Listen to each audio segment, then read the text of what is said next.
എം.ആർ. അജിത് കുമാർ, അതായത് എ.ഡി.ജി.പി അജിത് കുമാർ കഴിഞ്ഞ കുറേ കാലമായി കേരള പോലീസിലെ ഒരു കരട് തന്നെയാണെന്ന് ധാരാളം സംഭവങ്ങൾ കൊണ്ട് പുറത്തു വന്നിട്ടുള്ളതാണ്. അദ്ദേഹം നടത്തിയിട്ടുള്ള പല നടപടികളും ഈ രാഷ്ട്രീയത്തിലാണെങ്കിലും അല്ലാതെയും കേരള രാഷ്ട്രീയത്തിൽ വലിയ വിവാദങ്ങൾക്ക് വരുത്തി വെച്ചിട്ടുണ്ട്. അതിലേറ്റവും പ്രധാനപ്പെട്ട ഒരു സംഭവമാണ് ഇപ്പോൾ പുറത്തു വന്നിരിക്കുന്ന. ഹൈക്കോടതി ഇന്നലെ പറഞ്ഞിരിക്കുകയാണ്, അദ്ദേഹത്തിനെതിരെ നടത്തിയ വിജിലൻസ് അന്വേഷണം, മുഖ്യമന്ത്രി ഒപ്പിട്ടുള്ള പേപ്പർ കൃത്രിമമാണ്, അത് അന്വേഷണം ശരിയായ വിധത്തിലല്ല എന്നാണ് പറഞ്ഞിരിക്കുന്നത്. എന്താണ് ഇതിനെക്കുറിച്ച് പറയാൻ? എം.ആർ. അജിത് കുമാർ എന്ന് പറയുമ്പോൾ നമ്മൾ വെറുതെ ലാഘവത്തോടെ ഒരു ADGP എന്ന് പറഞ്ഞാൽ അങ്ങനെ നിർത്താൻ പറ്റുന്നില്ല. കപ്പിനും ചുണ്ടിനും ഇടയിൽ DGP സ്ഥാനം നഷ്ടപ്പെട്ട ഒരു ഹതഭാഗ്യനാണ് അദ്ദേഹം. ഹതഭാഗ്യം എന്ന് പറയാൻ പറ്റും. ഹതഭാഗ്യനാണ്. അദ്ദേഹത്തിന് കിട്ടേണ്ടതായിരുന്നു, ഇന്നത്തെ സാഹചര്യത്തിൽ അദ്ദേഹത്തിന് കിട്ടേണ്ടതായിരുന്നു. അത് നഷ്ടപ്പെട്ടു പോയൊരു പാവം മനുഷ്യൻ. പക്ഷെ മറിച്ച് അജിത് കുമാറിൻ്റെ ഏറ്റവും പ്രധാനപ്പെട്ട റോള് BJPയെയും പിണറായി വിജയനെയും തമ്മിൽ CPM എന്ന് പോലും ഞാൻ പറയല്ല, പിണറായി വിജയനെ തമ്മിൽ ബന്ധിപ്പിക്കുന്ന കണ്ണിയാണ് അജിത് കുമാർ. അത്രയ്ക്ക് മാത്രം ധാർഷ്ട്യത്തോടെയാണ് എല്ലാ കാര്യങ്ങളും പെരുമാറുന്നത്. എന്നാൽ എനിക്ക് പിണറായി വിജയൻ്റെ സപ്പോർട്ടുണ്ട്, നീ പോടാ പുല്ലേ എന്നുള്ള മട്ടിൽ തന്നെയാണ് അങ്ങേര് അവിടെ ഉണ്ടായിരുന്ന പഴയ ഉദ്യോഗസ്ഥന്മാരെക്കാളൊക്കെ മേന്മയുള്ളവനാണെന്ന് അയാൾ കാണിച്ചു തരികയത്. തൃശ്ശൂർ വന്ന് തൃശ്ശൂർ പൂരം കലക്കാൻ അയാൾ ചെന്ന് കഴിഞ്ഞപ്പോഴാണ് വളരെ പ്രിസിപ്പിറ്റേറ്റ് ചെയ്ത് ഇയാളുടെ പിണറായി വിജയൻ്റെ മുഖം കൂടി മാറ്റിക്കഴിഞ്ഞാൽ RSSൻ്റെ മുഖം കൂടി ഉണ്ടെന്ന്, അല്ലെ BJPയുടെ മുഖം കൂടി ഉണ്ടെന്ന് തിരിച്ചറിഞ്ഞത് തൃശ്ശൂർ പൂരത്തോടു കൂടിയാണ്. പക്കാ തിരിച്ചറിഞ്ഞു. പിന്നെ RSS നേതാക്കളെ സന്ദർശിച്ച വിവരം ഓരോന്നോരോന്നായിട്ട് പുറത്തു വരികയാണ്. അപ്പോൾ അതിന് മുമ്പുണ്ടായൊരു കേസുണ്ട്. ആ തൃശ്ശൂർ പൂരത്തിലാണ് ഏറ്റവും രസകരമായി നമ്മുടെ സുരേഷ് ഗോപിയെ എൻട്രൻസ് ആംബുലൻസിലൂടെ കൊണ്ടുവന്ന് അവിടെ ഒരു പോലീസിനോട് കലാപമുണ്ടാക്കി ഒരു ഫൈറ്ററായിട്ട് വന്ന് ഞാൻ മോചിപ്പിച്ച് പൂരം നടത്തുന്നത് ഞാനാണ് പൂരം നടത്തുന്നത്, ഞാനവിടെ പുറത്തിരിക്കുന്ന ഞാനാണ്, ആനപ്പുറത്ത് ഞാൻ തന്നെ ഇരിക്കാൻ പോകുന്നത്, നടത്തും എന്ന് വെല്ലുവിളിച്ച് പറഞ്ഞ് ഒരു ഹീറോയിക് പരിവേഷം, അല്ലെ പൂരത്തിൻ്റെ സംരക്ഷകനായുള്ളൊരു പരിവേഷം, ഒരു താരപരിവേഷം സൃഷ്ടിച്ചെടുക്കാൻ സഹായിച്ചത് ഒന്ന് അജിത് കുമാർ, രണ്ട് പിണറായി വിജയൻ. കാരണം പിണറായി വിജയൻ അറിയാതെ അജിത് കുമാറും ചെയ്യില്ല, അജിത് കുമാർ ചെയ്യുന്ന കാര്യത്തെ പിണറായി വിജയൻ അറിയാതെ ചെയ്തപ്പോൾ എതിർക്കുകയില്ല. അത്രയൊരു ബന്ധമുണ്ട്. അപ്പോൾ ഈ എല്ലാ മുഖ്യമന്ത്രിമാർക്കും അല്ലെ എല്ലാ പ്രധാനമന്ത്രിമാർക്കും അവരുടെ ഹെഞ്ച്മാൻ അല്ലെ ഹിറ്റ്മാൻ എന്ന് പറയുന്ന ആൾക്കാരുണ്ട്. ഘടനാകരണ കാലത്തുണ്ടായിരുന്നു, ജയറാം പടിക്കൽ ഉണ്ടായിരുന്നു, ശ്രീവാസ്തവ ഉണ്ടായിരുന്നു. ഇങ്ങനെ ഇഷ്ടായസ് ഇങ്ങനെ കൊണ്ടുവരാൻ നോക്കി, പക്ഷേ അതിന് മുമ്പ് അങ്ങനെ തെറപ്പിച്ചു. അച്യുതാനന്ദൻ്റെ പവർ മുഴുവൻ എടുത്തിട്ടാണ്. അപ്പോൾ അങ്ങനത്തെ ഇയാളുടെ ഹിറ്റ്മാനായിട്ട്, പിണറായി വിജയൻ്റെ ഹിറ്റ്മാനായിട്ട് പ്രവർത്തിച്ചിരുന്നത് സിവിൽ സർവീസിൽ, സിവിൽ ഓഫീസേഴ്സിൽ കെ എബ്രാഹുവും, അപ്പുറത്ത് പോലീസ് സർവീസിൽ അജിത് കുമാറുമായിരുന്നു. ഒരു മടിയും കൂടാതെ ചെയ്യുമായിരുന്നു, എല്ലാ കാര്യവും ചെയ്യുമായിരുന്നു. സ്വപ്ന സുരേഷിനെ ബാത്റൂമിൽ കൊണ്ടുപോകാൻ വേണേൽ ബാംഗ്ലൂർ എത്തിക്കാൻ, എവിടെ വേണേൽ എത്തിക്കാൻ ഇവർ തയ്യാറായിരുന്നത്. എത്ര നിസ്സാരമായിട്ട് ഇവിടുന്ന് രക്ഷപ്പെട്ടതില്ലേ. അപ്പോൾ അത്രയ്ക്ക് മാത്രം ദാസ്യം വിധേയ മനസ്സോടെ, അതായത് കേരളത്തിൽ നിന്ന് പുറത്തേക്ക് ഒരാൾക്ക് പോകാൻ പറ്റാത്തൊരു കോവിഡ് കാലത്ത് അവർ സ്വർണ്ണക്കളക്കടത്ത് നിന്ന് രക്ഷിക്കാമെന്നുള്ള പേരിൽ ഇവിടെ നിന്ന് പോലീസ് സപ്പോർട്ടോട് കൂടിയിട്ട് ഇവിടെ നിന്ന് കർണാടകയിലേക്ക് കടത്തുകയും വഴിക്കിൽ വെച്ച് അവർ കൊല്ലാനുള്ള പ്ലാനും ചെയ്തിരുന്നു. അതും എം.ആർ. അജിത് കുമാറിനെ വഴി പ്ലാൻ ചെയ്ത്, ഭാഗ്യം കൊണ്ടാണ് അന്ന് ഈ സ്വപ്ന സുരേഷ് രക്ഷപ്പെട്ടതെന്നാണ് പിന്നീട് പുറത്തു വന്നത്. അല്ല, അത് ഇവരിവിടുന്ന് പുറപ്പെട്ടു എന്നുള്ളവരും മീഡിയ പുറത്തേക്ക് പറയാൻ തുടങ്ങിയപ്പോൾ പലയിടത്തും ബാംഗ്ലൂരും ഇവിടെയും ഇവരുടെ ഡെസ്റ്റിനേഷൻ എന്നതാണെന്നും ബാംഗ്ലൂരാണെന്നും എറണാകുളം കടവന്തര വന്നിട്ടുണ്ടെന്നും ഇങ്ങനെയുള്ള വിശദ വിവരങ്ങൾ പലരും അറിയാൻ തുടങ്ങി. അപ്പം പിന്നെ എന്തെങ്കിലും സംഭവിച്ച ആർക്കും ഉത്തരവാദിത്വം? പിന്നെ സ്വപ്ന സുരേഷ് ഒരു സംശയാസ്പദമായ ഷെയ്ഡി ക്യാരക്ടറായിട്ടാണ് ആ സമയത്ത് നമ്മുടെ മുമ്പിൽ നിൽക്കുന്നത്. അല്ല, അങ്ങനെ ആക്കുന്നതിൽ ഏറ്റവും നിർണായക പങ്ക് വഹിച്ച ഒരാളാണ് അജിത് കുമാർ. അപ്പോൾ ഈ സ്വപ്ന സുരേഷിന് എന്തെങ്കിലും പറ്റിയിരുന്നെങ്കിൽ, ഇപ്പോൾ ഉദാഹരണത്തിന് അജി കൃഷ്ണനൊക്കെ ഉണ്ട്, അവരൊക്കെ ഇവർ കൃത്യമായി മോണിറ്റർ ചെയ്തുകൊണ്ടിരിക്കുക. ഈ അജി കൃഷ്ണയുടെ ഏറ്റവും പ്രധാനപ്പെട്ട ഒരു കാര്യം കൂടിയാണ്, HRDSൽ സ്വപ്ന സുരേഷ് പ്രവർത്തിക്കുന്ന സമയത്താണ് ഈ ഒരു പത്രപ്രവർത്തകനെ അയക്കുകയും അവിടെ നിന്ന് രേഖകളെല്ലാം കടത്തിക്കൊണ്ട് എല്ലാം കൈപ്പറ്റി അവിടെ നിന്ന് കേസ് അട്ടിമറിക്കാൻ സഹായിക്കണം എന്ന് പറഞ്ഞിട്ട് അജിത് കുമാർ ഇടപെട്ടത്. അത് പരസ്യം പുറത്തു വന്നൊരു കാര്യമാണ്.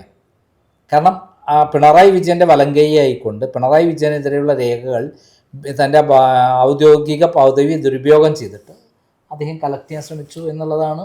അല്ല, അജിത് കുമാർ കളക്ട് ചെയ്യുന്നത് എന്തിനാണെന്ന് വെച്ചാൽ അയാൾക്ക് പിണറായി വിജയനെ കൊടുത്ത് രക്ഷപ്പെടുത്താനല്ല, അത് അയാളുടെ കയ്യിലിരിക്കും. ഇപ്പോൾ റിയാസാറിനെങ്കിലും രേഖ കൊണ്ടുവന്ന റിയാസിൻ്റെ കയ്യിലിരിക്കുക, അങ്ങ് കൊടുക്കുകയില്ല. ഇവരെ ഇത് വെച്ചുകൊണ്ട് പിണറായി വിജയൻ ഇവിടെ ഒപ്പിടാ എന്ന് പറയും, അതനുസരിച്ച് പിണറായി വിജയൻ ഒപ്പിടും. അത് തന്നെയാണ് ശിവശങ്കരൻ പറഞ്ഞത്. ഞാൻ കാണിക്കുന്ന ടോയ്ലറ്റ് പേപ്പറിൽ പോലും പിണറായി വിജയൻ ഒപ്പിടും. കാരണം ഒപ്പിടാൻ ബാധ്യസ്ഥനാണ്, നിർബന്ധിതനാണ്. കാരണം അത്രയും എല്ലാ രേഖകളും വരെ കൈവശമുണ്ട്. എല്ലാ രേഖകളും ഉണ്ട്. ജയറാം പണിക്കലിനെ കരുണാകരനെ ബ്ലാക്ക് മെയിൽ ചെയ്യാൻ പറ്റില്ല കുറച്ചെങ്കിലുമൊക്കെ. എങ്ങനെ കരുണാകരനെ പോലും, കാരണം ഇവരുടെ ഭാഗത്തുള്ള എല്ലാ അനീതിക്കും ഇവർ കണ്ണടച്ച് കൂട്ടുന്നത്. അവർ സ്വന്തമായിട്ട് അനീതി ചെയ്യുമ്പോൾ ചോദിക്കാനായിട്ട് ഈ മന്ത്രിക്കിട്ട് പറ്റുകയില്ല. അതിനെ ഇപ്പോൾ വീണാ ജോർജിനും പറ്റിയിരിക്കുന്നു. അതെല്ലാ രംഗത്തുമുണ്ട്.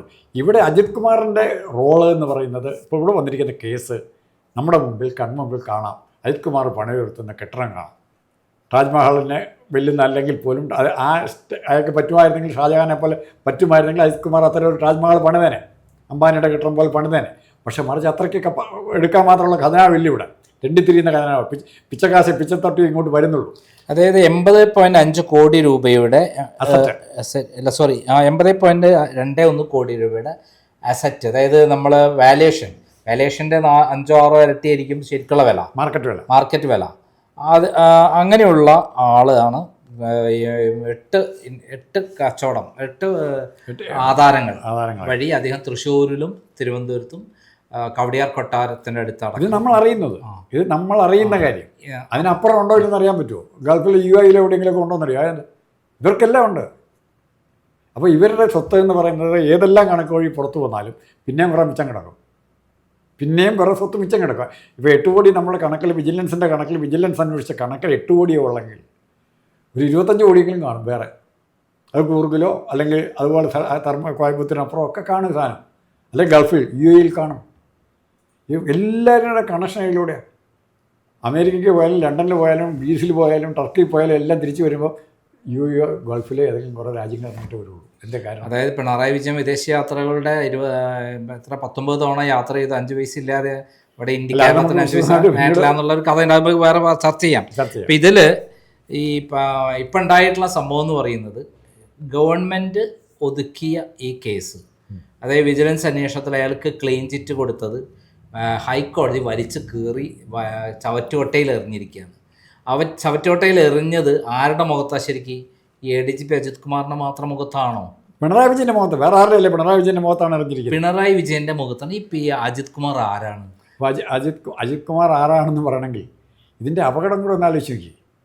ഈ കേസ് ഇങ്ങനെ വന്ന് ഇപ്പോൾ ഇയാൾ ഇവിടെ DGP ആയിട്ട് വന്നിരുന്നെങ്കിൽ പിന്നെന്തായിരുന്നു സ്ഥിതി? കേരളം കുട്ടിച്ചോറായി മാറിയേനെ. അതായത് ഇയാൾ മുമ്പ് സരിത നായരുമായിട്ടുള്ളൊരു ബന്ധം അറിയാമോ?